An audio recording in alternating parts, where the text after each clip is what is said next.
Hey y'all, welcome to another episode of Soccer for Us, the first episode of the 2024 year.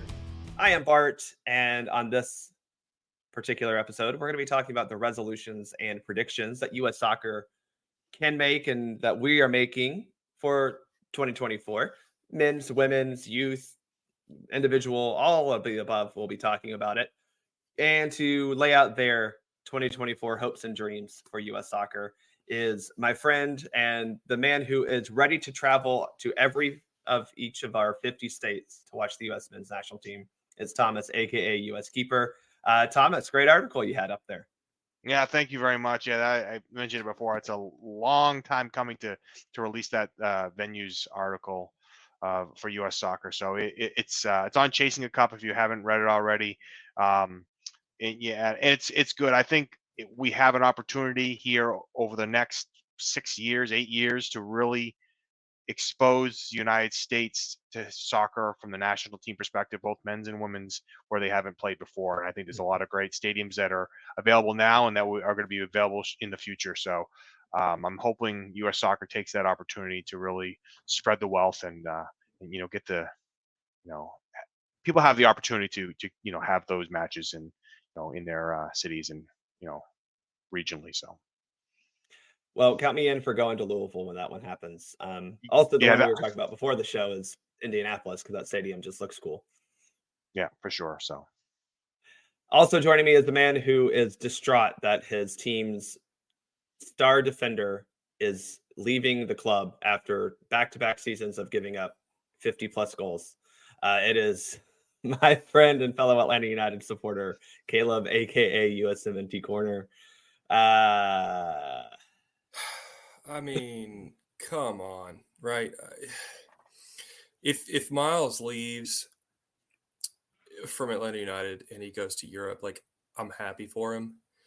Watching him sign for another MLS team was just like, it was like a stab in the heart. And it's such a poor look from the Atlanta United front office. I mean, that's awful. Awful. So, I wish he'd gone to Europe. I would have really, really wanted to see him prove all his haters wrong. Yeah. And continue his development. I think it hurts him a little bit moving forward with the U.S. men's national team. That said, and I tweeted this out today.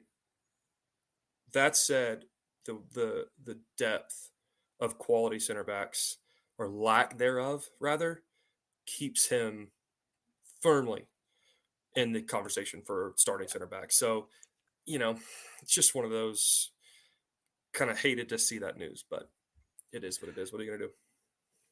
What are you going to do? Yeah, we have no control over this. Yeah, Miles Robinson to FC Cincinnati on a free signing. He was a free agent after 7, 8 years with Atlanta. I can't even count. One of our first draft picks, and good for him for getting. Oh wait, no, he's making less money in Cincinnati. Anyway, let's move on to hopefully bigger and brighter things. But before we do that, we do have to remind you to please subscribe to Soccer Down Here on whatever podcatcher you are listening right now. And make sure you follow my show on Twitter at Soccer for Us Pod. There you can send listener questions. There's a Google form link on that profile. So again, go to Soccer for Us Pod on Twitter and check that link and submit listener questions. We'd love to answer them for you. All right, guys, let's reset. Look a little backwards before we look forward. 2023, Thomas, you and I talked about this at the end of the last pod, but real quick, Thomas, how would you rate 2023 for U.S. soccer? 1 to 10. How would you rate it? I give it about a 4.5, and I think we're at a point with this soccer federation, with our talent level and pool, that we have to, as fans, as the federation, expect more from our youth levels up to the national team. We have to be consistently in, deep in these tournaments, in the finals, as much as I want to win them all, you got to make it to the final of any of these CONCACAF tournaments. There's no excuse for that. And when you these youth World Cups, they've got to get over the hump, and they've got to get to that, semifinal round, and make that mark. And we're seeing very much the consistency of getting to a certain point and not getting over the hump. So I think that's why my number is the way it is. I have a higher expectation and a higher standard now that needs to be met for this federation if we're ever going to compete and be on, try to advance to that elite level. Caleb, how do you rate U.S. Soccer's 2023? Yeah, I mean, I'm going to keep it kind of low. A lot of the same reasons Thomas just talked about. I'm going to go a little higher than Thomas. I'm going to say 5. I'm going to give it half a point higher because we got Fuller and Balogun, who I think is a game changer. Anything negative that can be said, there has to be some sort of a positive spin because getting a guy like that is just, it was massive. Other than Balogun, like you said, everything that Thomas said, and then the fact that it's just the same old, all the same frustrations we had with Greg Berhalter and company over his previous cycle. It's, questionable in-game tactics, or in-game management, right? Questionable tactics going into games. Just a massive level of mediocrity, and I'm just kind of over it. So yeah, 5. Well, surprisingly, I'm harsher on U.S. Soccer's year than y'all are. I'm giving it a 4. Really, the only thing I can point to that was of great success was winning CONCACAF Nations League, which obviously we did with our best talent assembled, but lost the Gold Cup. Women lost the World Cup. Lost the U20W Championship to Mexico. Lost the U17 Men's Championship. Yes, we won the Women's Deaf World Cup. I just, it was not a banner year for U.S. Soccer because there weren't many banners to hang. And I'm with you, Thomas, that I expect more. I mean, at this point, U.S. Soccer, and I know this because I've seen the numbers and I've seen the effort that the federation has put, we are supposedly, this is what we've been trying to do and what we're saying, the class of this region. And it's just disappointing that in 2023, we didn't really submit that further outside of the Nations League win. Yes, the women did go farthest of any CONCACAF nation in the World Cup, but I don't know. I was disappointed as I look back on 2023. And that said, I think we would all agree that 2024 can bring a lot more promise, a lot more excitement. So let's look toward that and see what 2024 can bring. As we all know, to achieve great things, you have to set goals. You have to set a plan. And so we're each going to give 3 of our resolutions for U.S. Soccer in this new year. So, Thomas, give me one of your resolutions. We'll kind of go in a circle one by one. I think the first and foremost is, win that 3rd straight Nations League. I mean, we have a good opportunity here in March to go ahead, bring the A squad in to the team and go ahead and three-peat in that tournament. I think it's doable. I think it's reasonable. But in doing that, I think we need to see a little bit of a different team. We have to see maybe different tactics, maybe bring a youth player or two that we, if that's deserved into the squad. We have, a new assistant coach with a lot of great, credentials in Vincent Cavan coming into the team. So I'm hoping we're going to see some of that, be integrated into the Nations League, because I think that's a good opportunity to kind of introduce some of those things as well. But we'll see. I want to pause real quick on that because I found those Twitter like, I don't know, debate, take, stupid as all get out. And I shared it with you all in our little group chat. But when Vincent Cavan was named as an assistant coach for US Soccer, getting him from Switzerland, there were people like on US Soccer Twitter who were like almost mad at this guy for taking this job. Like, what do you mean? How could he? Why would he take this job? And I'm just like, has no one ever been in the job market before? Like, you take a job because usually they give you more money or something. I just found that so funny. I mean, it's a good thing. I mean, good for US Soccer hiring a legit assistant. But of course, then they also went to like, oh, well, this is because of Berhalter doesn't do well at Copa America. We're going to hire this guy. He's already on the roster. And I'm like, this guy's never really been a head coach before. Anyway, it was an insane day on USMNT Twitter. Yeah, they like to overreact. I just think it's a smart hire. He's got great, I think you have to hire. That's what it is. Right, and that's all it is. So, like, I'm not going to overreact. He's got good experience, and good success with Switzerland. Let's see if he can bring some of that over, like, and make it translate it to the U.S. soccer, and get us to that next level. Because Greg's the head coach, but you've got to surround yourself with great talent to be able to be a great team. So, anyway, I just needed to talk about that. Caleb, one of your resolutions, please.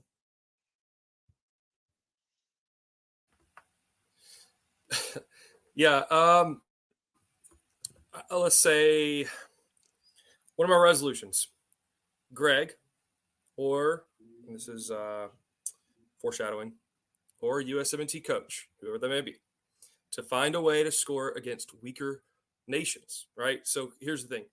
We've talked about before, we tend to look good, decent, better when we're playing teams that want to play soccer, right? They want to move with the ball, get down the field, push numbers, there's room behind, and that kind of fits to the way that Berhalter wants to play. Mexico always tries to play against us, and they've been weaker and we've dominated them. But you can look at the World Cup match versus England. It suits the way that Berhalter wants to play. However, he has really struggled getting dominant performances versus extremely weak competition. I'm tired of squeaking out 1-0 wins, 2-1 wins versus, Trinidad Tobago. Hey, it was 3-0 at home. Thank you very much. 3-0. Okay. And then we barely lost. Remember, barely. Exactly. It's just, and didn't we beat them 6-0 under BJ Callahan with a weaker roster? And the just saying. Cup. Yeah. Just saying. I think we scored a lot of goals against them in a Gold Cup that Greg coached as well. But I fully understand your point. You get the point, and I'm just there's that level of so team frustrated. Yes, yeah. That, teams like, that want to it's sit not back. terrible. Like, we're gonna score a lot of goals against St. Vincent whenever we play them, but like it's that St. Kitts, slightly competent but not good team. Yeah, they're well below our level, and we're struggling to score, and it's just lack of ideas and repetitive motions that aren't working, and there's no change. That is it's so frustrating. So, resolution: finding a way to get better results and get more action, create more chances versus the weaker teams. Because the thing is, that's who we play. It's our region, so we got to get better at it. Well, I'll share my USMNT centric resolution as well, and it's for Greg to experiment and find an actual plan B, and on top of that, move on from Tim Ream. So nothing against Tim Ream. I know people get a little, but like we just got to move on. And with that, maybe comes finding a plan B, right? Because I think for Berhalter, his plan A has become, Tim Ream is this thing because he can pass or whatever made up quality he thinks he has. Find that plan B. That can work when you don't have your full choice selection of players, because we've seen him struggle when, for example, Tyler Adams isn't available or Christian Pulisic isn't available, things start to not function well. So having a plan B would be my resolution for Greg. Thomas, a non-US MNT resolution.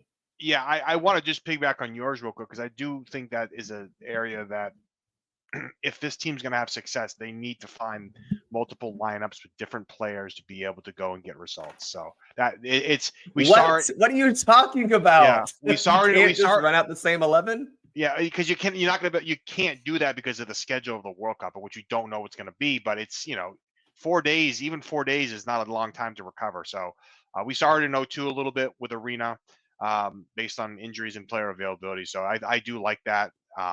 Just want to piggyback on that quick. But the second one I have is to maximize the amount of matches that the U.S. men's national team plays at Copa America and the Olympics. The experience, the getting these matches in, we cannot miss these opportunities to play against higher competition on the higher level tournaments. We have to get that. It's important for the players, for growth. It's important, in these tournaments to get the eyeballs on the national team to play these max amount of games so we can get the buzz going, get the fans going, because it all goes hand in hand with, I think, when we start talking about the biggest soccer tournament in the world, to be played in America.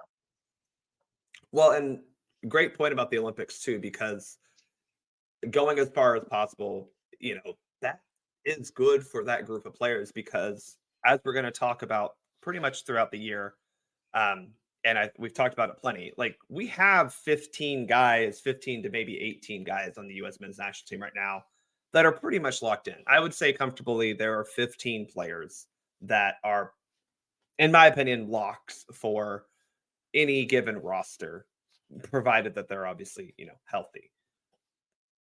There are other guys who are still at the senior, over 23 level who are within the conversation, but this Olympics, and if you can get a full U23 squad, that just opens your eyes to more guys who can possibly fill in the roster, not just for a Gold Cup, but actually filling in for when that tournament comes in 2026. So that is the importance of the Olympics. So I really like that resolution. Caleb, anything from you? Yeah, mine's a little bit player specific.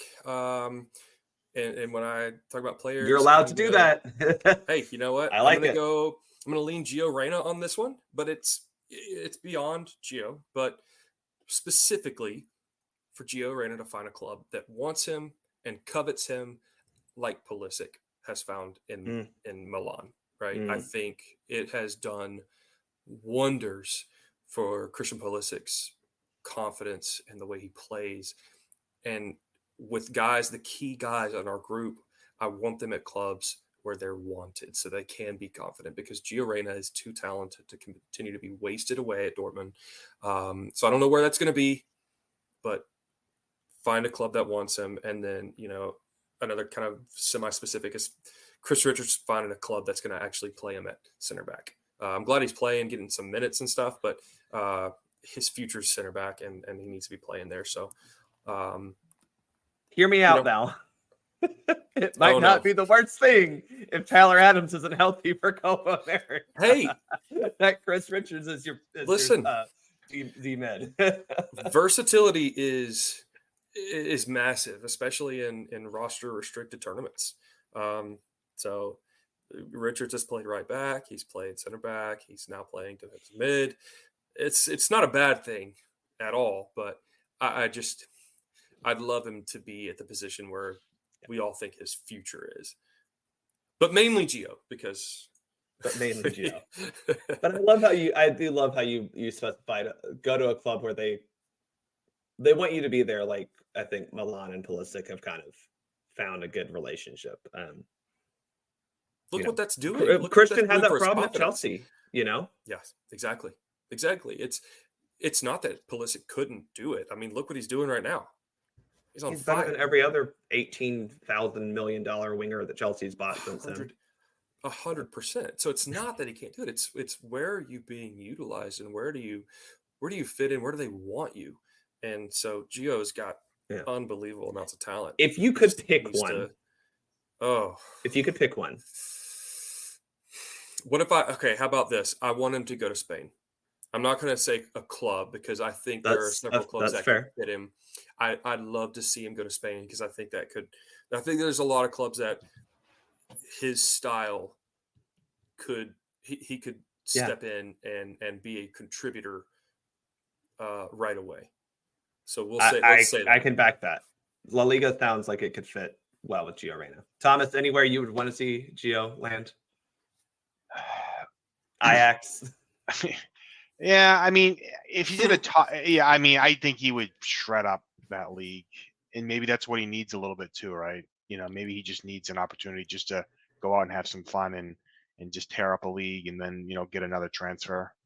But it's got to, in my opinion, if it's something like that, it's got to be a bigger name club like Ajax. If you're gonna play in the Dutch league, so yeah, I really don't want him to move down a league. I'm with you, but if he does, like, go to Benfica, go to Ajax, go to one of those. And that may not be like it's kind of a step behind, but he needs to kind of build a little bit, right? You don't want to. We got to keep him healthy. He needs to stay healthy. So that's the other. That's just the other factor, right? You don't want to throw him into the fire and have a setback. You want to have a long, successful run playing wise. Yeah. Man. All right. My next resolution is for U.S. Soccer to find a way for Emma Hayes to coach the team for more than one camp before the Olympics. So if you're not familiar, she's going to take over after May, after her duties at Chelsea are done. And the Olympics start basically late July. So we'll have a June window for her to coach. I would like to find a way to maybe do a training camp somewhere else. Maybe she can come over for a training. I don't know exactly how. I would like for her to get hands-on coaching of this team outside of just one window before the Olympics. Thomas, your third resolution. Yeah, I kind of piggyback on yours a little bit. It's somewhere similar in nature. I think it's a transition year for the women's national team. Obviously, they've got a great, hire in Emma Hayes, but we need to start building the winning ways. I think winning the W World Cup, and then I think you've got to set a realistic expectation at the Olympics. I'd like to see them medal at the Olympics. If I think that's a reasonable goal for this group. They've got the talent, and it would be a good, good start for the Emma Hayes, you know, campaign. So that I think that's kind of piggybacking on what you said a little bit and getting it going, because you're right. And we talked about a U.S. hire and how long you would wait to have a coach in there, and I'm getting impatient with Emma Hayes not being with the women's team, right? Right. Like I'm fine with it because I know that we're getting Emma Hayes. But I'm also like, man, we're about to play like the most important tournament in the Confederation, like in our region, without an actual head coach, even though we have a head coach, but we don't really have a head coach. Right. And there's one thing to have it named, but to have the coach there on the sidelines, in the locker room, and delivering those messages, I think that's where, to your point, you want to make sure you get enough of those under your belt before these larger tournaments. I mean, we know she went down to Fort Lauderdale in December and just did like the whole, shake hands, say hi thing, but that wasn't coaching. So yeah. But I'm with you. Like, hey, look, W Gold Cup, brand new tournament that CONCACAF is kind of like prioritizing as the actual championship on the women's side.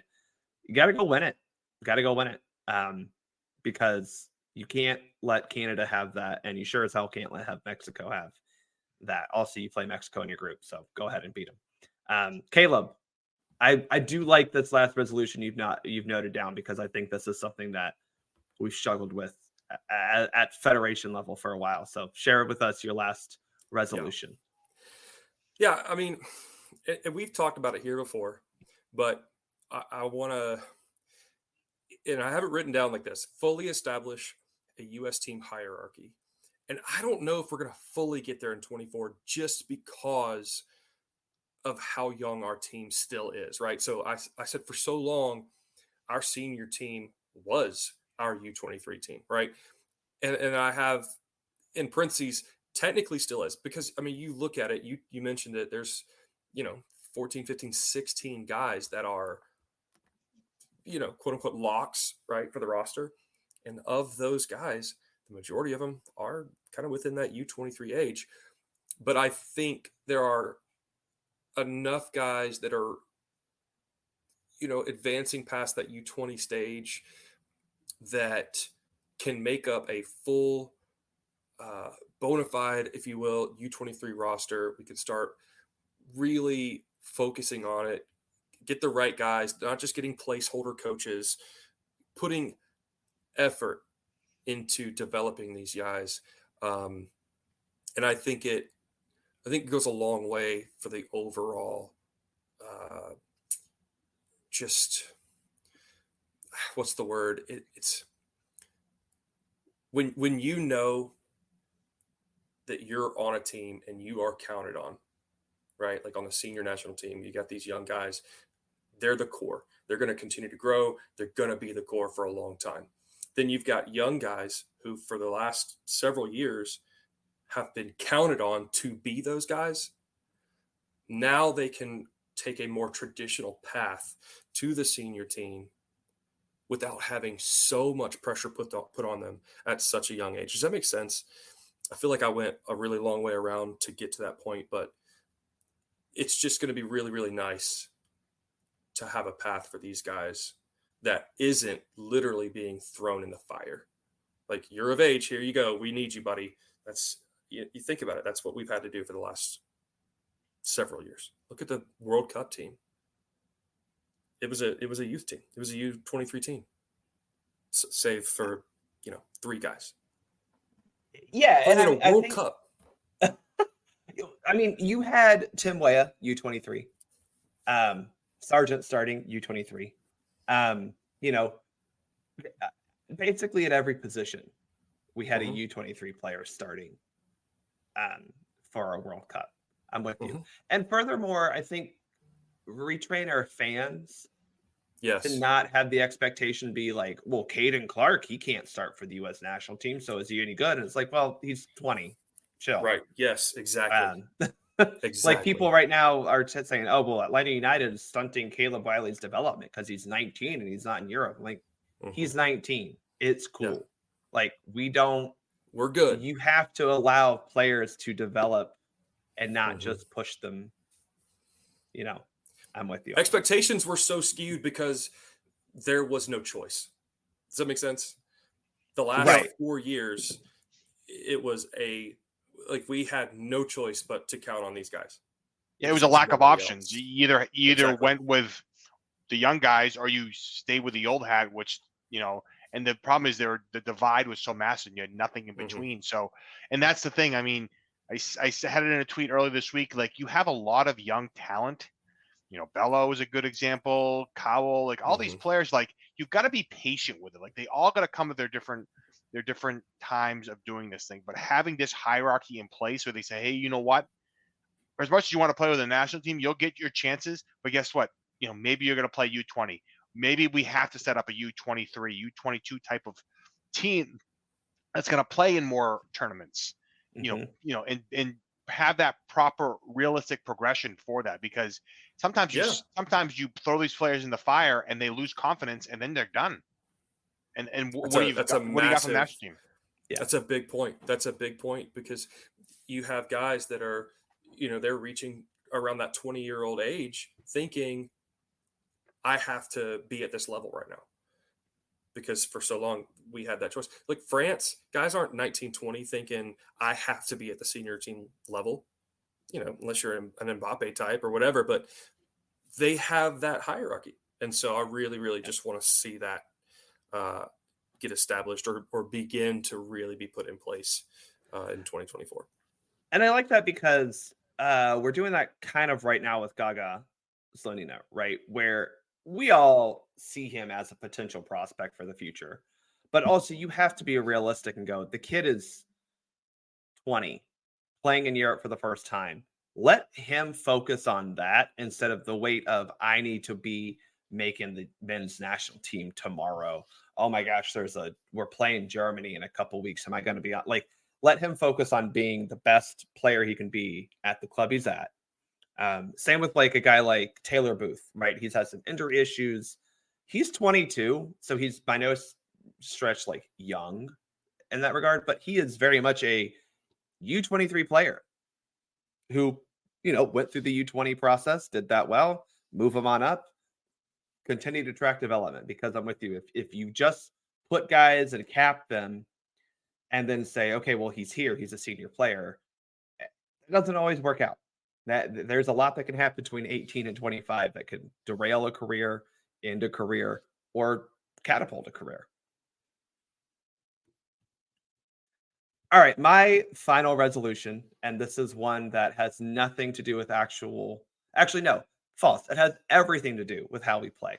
It's US Soccer and Nike needs to give us a jersey that we want to remember. We have a Copa America coming up, a memorable tournament. We need to have a jersey that makes us want to remember it. Sash, hoops, stripes, something. Not a plain white shirt with a couple of red and blue accents. Give us a legitimately memorable jersey. Probably not going to happen. It's probably a resolution that won't be met. I'm just asking. They're going to give us a recycled Thursday Night Football color rush white NFL jersey, just like they gave us that mock hockey jersey crap. It's going to be awful. That's my prediction.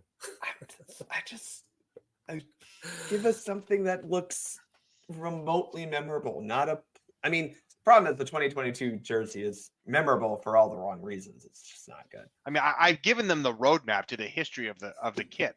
So use it. You can use that. It's okay. I'd like to have a little credit, but I did a ton of research to get that and recreate those kits. I'm telling you, man, those Pan Am uniforms from the early years are beautiful. Yeah, those are sweet. That's a nice pipe dream. The sash with like a red and blue, But I'm optimistic they'll do something, because I think if you're moving your federation from Chicago to Atlanta, you cannot just stick with the old, white with blue trim and a little red around the neck and the arms. You've got to, you've got to re-up yourself, right? And this is an opportunity to, as we host the World Cup, create that sort of identity around the world. And so either you're gonna be whites on white, or you're gonna and I'm fine with the white shirt. You just gotta give me something else on the white shirt. I'll believe it when I get see it. You can have white. I'm jaded. Okay. A Hanes t-shirt with hand-drawn US Soccer on it. That's man. Yeah. Ugh. All right. Those are our 3 resolutions for US Soccer. We'll see if any of those come true. Now the most important part, where we set ourselves up to look like complete fools this upcoming year. But it's time for predictions, and we're making predictions for all sorts of US Soccer stuff in 2024. So, Caleb, what is your first prediction for US Soccer in 2024? All right, first prediction. It's pretty safe, pretty mild. USMNT win CONCACAF Nations League. Okay. Caveat: giving false confidence heading into Copa America. We'll just leave a little cliffhanger there. I love how the second part is the one that's the real prediction, right? Do you want me to continue with these? Yeah, go ahead and do your next one. Okay. Because they all kind of tier on each other, right? So the U.S. win CONCACAF Nations League. No, I don't think it's bold, but it's a prediction. I think it happens. Gives false confidence heading into Copa America, where the USMNT get out of the group. However, they lose in the quarterfinals. I want to pause you there because this is my question. Okay, so get out of the group. we don't win the group, but we still get out of the group. Is that kind of what you're thinking? We scrape by, we get out. Okay. We like the U.S. women's national team in the last World Cup. We just eke it out. And then the likely quarterfinal matchup at that point is Brazil. So you're saying most likely lose to Brazil in the quarters. We're out of the quarters. Got it. Okay. And we fail. Like, it's just not a great showing from the U.S. in the Copa And so America. then what is your third prediction? Okay. My third prediction is because of that and how bad it is. Greg is relieved of his position as the USMNT head coach. Jesse Marsh takes over. Oh, God. With 2 years heading into the World Cup. Oh, Jesse Marsh. All right. I think, and I'm not saying that's who I want. The man who probably won't be coaching any club by then. I think a podcaster like us. Listen, he's in the media right now, just biding his time. I think he knows something. I think there's a short leash. We've gone for greatness on the U.S. women's side. Greg, he was the only option there was. Things were murky with Jesse Marsh earlier on, so they gave Greg the opportunity. He's going to go in. He's going to show that he still can't do it at a high level versus really good competition for the most part. In the Copa America, big competition, we fall flat. And instead of just saying, yep, this is the guy to do it in 2026 in the biggest World Cup in our history, they make a change. And I think Jesse Marsh is the only guy who they trust to come in and do it, because we're not getting any of our dream fantasy managers. It's not happening. Look, I went bold. Boy. I went bold. I mean, it's not only is it bold, it is a very sequential series of predictions. Thomas, your thoughts on those predictions there? Yeah, I took a different approach with mine, but to be on the positive side, but I actually have to agree with them. I think they're all realistic. I think there's a false sense of confidence if we win the Nations League, right? Like, as much as it's important to win it, it should be won. There's not a huge challenge that we're going to see there. Exactly. And so, you don't think Panama's a huge challenge? You don't think Jamaica's a huge challenge? They shouldn't be. Like, at this point, there shouldn't be any of that, right? It should be, even if you had a B-level men's national team playing a B team quality, I think that squad, your first sub off the bench kind of players, I think they still can win it. So I think that's part of the problem with the team. And then losing the quarterfinals, I think, is realistic, because you look at that and say they should get out of the group, but even if they get out of the group, they're going to have a tough match no matter who they play, Colombia or Brazil. So that's going to be a tough match in general. So that's not unreal. I mean, potentially. I mean, obviously anything can happen, with the other groups. But again, I think the U.S. needs a little luck in the Copa America, the Olympics, and in the World Cup to make a serious run. And whatever that means you catch the right draw, you catch the right teams at the right times, you get the right bounces, and so that has to happen. And in those tournaments to get a little bit of luck to make it to that next level. And that said, I think the scary thing is if that happens and we somehow squeak into the semis or even make it to the final, it would be like, I don't think it's convincing, but the results would be there and Greg hangs on and we have the most mediocre showing at the 2026 World Cup, which is the biggest World Cup in our history. And it's just you're right. It's sad to think about. The sad part is you almost need that failure, right? Because U.S. soccer hasn't woken up to it, right? They think it's all whatever, and maybe they started to get a little bit of a taste of it when the U.S. lost to Trinidad and Tobago. They had to have, right? Because you hear more about, they have. Right. You're hearing more and more people, not just fans, talking about if Greg Berhalter can't figure it out, he could be losing his job. So they're hearing that from somewhere. They're not just making that up, because it is real. And I think I think if a change is going to be made, it has to be made now. They're not going to. I don't think they want to get into the whole fire Klinsman, Bruce Arena situation that we saw ourselves in with 2018. Obviously, we don't have the chance of not qualifying since we're automatic, but they still want to have enough continuity and enough time for someone to come in, right? The Morocco situation from this last World Cup, I think, is obviously an outlier with, what was it, 3 months before the World Cup when they got a new guy and then had a wonderful run. That is obviously the exception.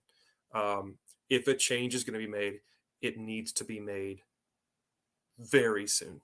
And I think they're going to be looking at these performances to see, is Greg really the guy to do it? I'm going to first say, kind of comment to piggyback off of what both of y'all said is, and I talked about this on soccer down here on the morning show. Just the Greg rehire was just a little bit disappointing, not because Greg himself is a bad coach necessarily, but because it was a missed opportunity to try to do something that showed that you were building off of what you had, or trying to take the next step, if you will. And I think we all agree that we're just not sold on Greg's ability to do that himself, right? We do feel that it probably will take another manager to take this team to the next level, whatever that level may be. And I think that's kind of where U.S. soccer is, because I agree, like it's the more that you find and you read, yes, U.S. soccer talked to big name people. Yes, U.S. soccer may have interviewed them, but at the end of the day, it seems very realistic that U.S. soccer has a budget for their coaches. And you can say, oh, well, Emma Hayes is, yeah, well, they're still only paying her $1.5 million ish, right? So comparatively, that's not as much money as like a guy like, Jose Mourinho, who people jokingly threw out there. Like he's on like $7 to $9 million at Roma. Like that is a big difference, It seems very evident that U.S. soccer, while they said they didn't have a budgetary restriction, maybe did. So I think that was a little bit of a lie. But also maybe didn't have the interest that others did. And I wonder if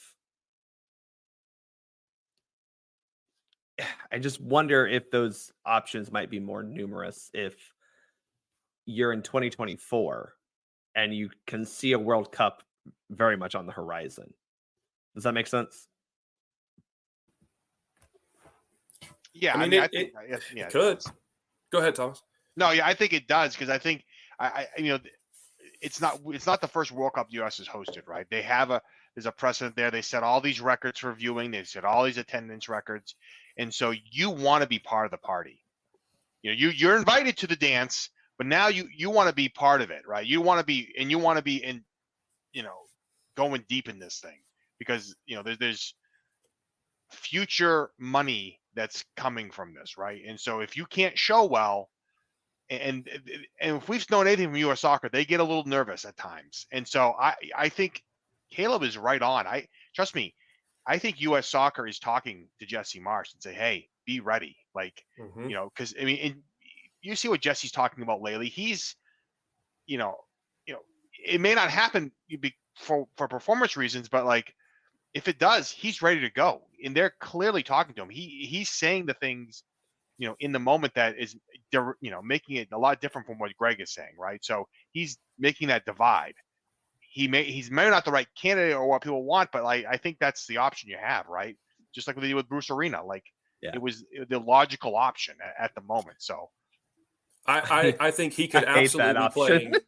He could be coaching club somewhere right now for sure. And I think there's a reason he's not. And Caleb, I hate this timeline, man. I do not like the idea of Jesse Marsch as the head coach of the U.S. men's national team. But here's the thing, though. He's not my first choice. I know he's not. I'm just saying. Would he be better than Greg Berhalter? And I think the answer is a resounding 100%. Because I don't think he's going to play around with fluff, and because I think he has challenged himself at a higher level. He's had success. He's had bitter failure, and he just wants to go out there and put his team in the best position to succeed. And he's also seen what's not working. He's saying the right things. If you listen to him talk, all the clips on the podcasts, I think he would come in, and as far as readily available coaches, he'd be the easiest to slide in and transition and take over. But I don't know.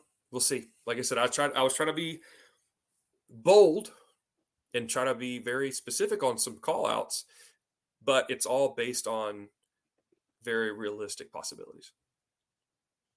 All right. We're going to move on, but this is not an actual prediction. I'm just saying. I think if I'm a U.S. fan right now on January 3rd, 2024, I kind of would rather play Brazil. I would kind of maybe rather play Brazil than Colombia in the knockouts. Whoa. Brazil's been kind of a hot mess and a half. I don't want to. I think both of them are very capable of beating the U.S. I just think that maybe we could Brazil's been a little bit shaky. I'm just saying. Yeah, no Neymar, new coach. You kind of in transition. Yeah, we don't know who their coach is going to be because Ancelotti is resigning for. Yeah, I'm just saying. All of that said, I don't know if there's ever been anyone who has ever wished for their country to. I didn't say I wish. Brazil I'm just saying that I'm just saying that I think I would almost prefer that. I'm not wishing. Man, can we get Mexico on a knockout? Dang, they got Argentina got that easy draw. Come on. Anyway, all right. Thomas, your 3 predictions. Yeah, as I said a little bit earlier, I went on the more positive side of things when I actually probably felt more like Caleb did, but I'm going to go onto the positives of this. I think U.S. Loses a hard-fought semifinal match at Copa America and ends up finishing 3rd in Copa America. I think it's, I think if the things fall right and this team is clicking, I think we could see the best of this group. I guess I'm more hopeful than anything to see that. My next one is for the women's national team. They're going to be phasing out some of these older players. So as much as we love Alex Morgan and some of these other players, I think this could, if they're in the tournament, this could be it for them. I think they will medal in the 2024 Olympics. Hopefully it's the gold, but I think a medal is after the World Cup performance, I think that's a reasonable expectation for that group. And then I'm hoping we see a couple youth players or 1 or 2 players break into the national team this year. It's probably going to be after Copa America, after the Olympics. I think there's opportunity for as you said earlier, Bart, I think there are about 15 lock positions. So I think, to get a look at some of these other youth players that, hopefully between, when we get to the September, October windows, maybe they can have an opportunity to play for the national team and maybe break into the, into that 30 or so depth chart for the national team. So. What would you define as a youth player? Like, I'm a player, or what would you say? I would say probably any player that's U22. Okay. In general, so it could be could be Gaga. Maybe Gaga gets a chance and is that clear second keeper, on the team. Maybe it's Chris Brady, after that, maybe he gets the chance to do that because in my opinion, that second spot goalkeeper position is up for grabs right now. Yeah, goalkeeper room's a little weird right now. Right. So, to see that. And I think, there's an opportunity, with, who knows what Adams is going to be, right? Is there someone that can, take Adams' spot because he's not healthy and playing consistently? Like, yeah, Chris Richards, duh. Well, of course, but even that though, if Chris Richards take it, that opens a spot at center back, right? So who could slip into that position that's not there? So it doesn't have to be a youth player, but it could be a player like, again, a Mark McKenzie, an Austin Trusty, right? Like some of these players to kind of break in and get that opportunity and say, geez, we've seen this player for 4 straight matches here. play that, whatever. Because again, Tim Ream's getting older, so like it's again, I guess it doesn't have to be a youth U22 necessarily, but a player that is kind of on the fringes that we talk about a lot, but that really hasn't gotten that opportunity to break into the national team and kind of take over. The very few opportunities they have for some of these positions on the team, there to make it again a winger. We don't not a lot of depth at winger. Yeah. Can Booth figure it out? Is Pereira's going to be able to, show us something, when these matches count, not melt. So there's opportunity. So I'd like to see someone break into the team and kind of take over and one of those spots, or at least be part of the conversation. Because right now, a lot of those guys are just kind of, wishful thinking and hoping they're going to break into it. Well, part into that, Caden Clark officially now can be a Minnesota United player. Cole Bassett has been back with Colorado, had a decent end to the season. Will hopefully be, able to kind of click into gear there. Georgi Mihailovic reportedly going to be signed with Colorado for a very high transfer fee incoming. So, there's opportunities for guys like that who, as you said, fringe, young, haven't really fully been a part of the national team. They've got opportunities. Paredes is one that I think we would all like, but there are other guys out there. So that's an interesting one, because I'm with you that I think it'll take after Copa America, but it could happen. I mean, if you've got a guy like, I don't know, if Paredes starts to really play in Germany and produce, hard to not bring him to Copa America, as opposed to sending him to the Olympics. So I like that promise of that prediction. All right, I have 3 as well. My first is that the U.S. men's national team, the U23s, will make the semifinals of the Olympics. I think this is a really strong, solid U23 squad. We've had pretty good success at the last handful of youth national or youth World Cups, both U20 and 17s. I think the fact that we've been actively trying to get the group together to actually play soccer together, a new revelation for U.S. soccer. I think we'll see the benefits of that. And with the Olympics, it's kind of a crapshoot anyway. You never know. So why can't we make the semifinals? In addition, the U.S. women will medal at the Olympics. Obviously, that means you may need to make the semis. You need to win at least a third place game. I think they rebound. Again, I have said all along, the talent is there. This team is talented. There are talented players.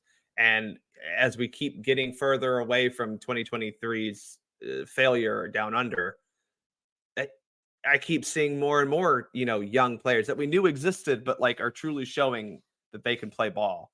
I don't see. I see a very likely medal in the U.S. women's future. And then my third one, we will get a new U.S. women's national team player. So that means someone who has played for the U.S. women's national team, playing in the Women's Champions League. I think that we will be seeing a couple of women's national teamers going over to Europe, and I think they'll be going to Champions League level clubs because they're good enough. So I think that we'll see a new U.S. women's national teamer in the UCL. Right now we have Lindsey Horan, Corbin Albert, and Lily Johannes. So I would love to see another one in there. I think you're right on. I think women in the Olympics, a medal has to happen. Honestly, do you? Okay, that's what I was wondering. I don't want to put that pressure, but it's like it's on. I mean, you're talking best women's team in the world with a pathetic performance in the World Cup to show the world that, hey, this is not a downfall. It was a hiccup. You got a medal. You gotta. And I think we have the players to do it. I'm going to shout out Jaden Shaw. I have bought all the Dogecoin, all the Bitcoin. This girl is the real freaking deal.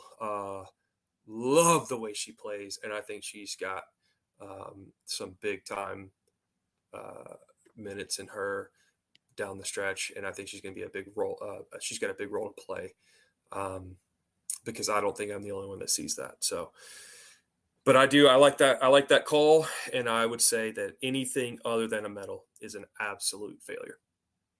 Yeah, and the history's there to support that too. When they haven't won the World Cup, and obviously, other than the last one, they've had played as the maximum amount of games. They went on to win the gold medal in the following year. Yeah. So in 2004, 8, and 12. So, so And 96. yeah, yeah, it's true. 96. I missed that one. Yep. 95. So, We yep. yeah, the first one we won gold, and in 95 we had Right. lost. So in the they have a history semifinals of to being Norway. able to turn it around, turn it on, and do that. So I mean, gold would be great, but I think at this point, I think a medal with a new coach, with in the short duration of time that she's going to have control of the team I think that's a doable and realistic goal. Do we think a semis appearance for the men is doable? I mean, I said there's a little bit of just like youth national team tournaments are crazy anyway, but I mean, Yeah, the men's tournament's so hard for me, especially with the U23s, because they don't have to release the players. I mean, I think if you could have the best of that you available, I think absolutely. But I don't see that happening. I mean, I just don't know who gets released for this tournament. And do you even bring in over? I know there's interest, right? We've had some high profile players say they want to be involved, but like you said, are their clubs going to release them? Are they going to be in form? Are they going to be injured? Like so many things, so many factors with the Olympics, like you said. It is hard to determine on that guy's side, but I think it's 100% doable. We got the talent. All right. Well, those are our predictions, our resolutions, and all that for 2024 for U.S. soccer. Thomas, thank you for imparting your wisdom and setting your goals for this year. Yeah, thanks for having me. I'm excited for the new year. There's going to be a lot of soccer to be played of both men's and women, so I'm excited for everything to come. And I'm trying to stay on the optimistic side to start the year, but that can change quickly if things don't go well. So, Caleb, thank you for on the third day of the year already issuing pink slips for U.S. soccer. Somebody's got to do it, man. Somebody's got to do it, and I'm just rearing to go. So, thanks for having me. But listen, you got to bring it all down. I'm sorry, guys. Well, you can follow Thomas on Twitter at US Keeper. You can follow Caleb at USMNT Corner. You can follow me at Soccer for Us Pod. Thanks everyone for listening. I'm Bart. I'm out.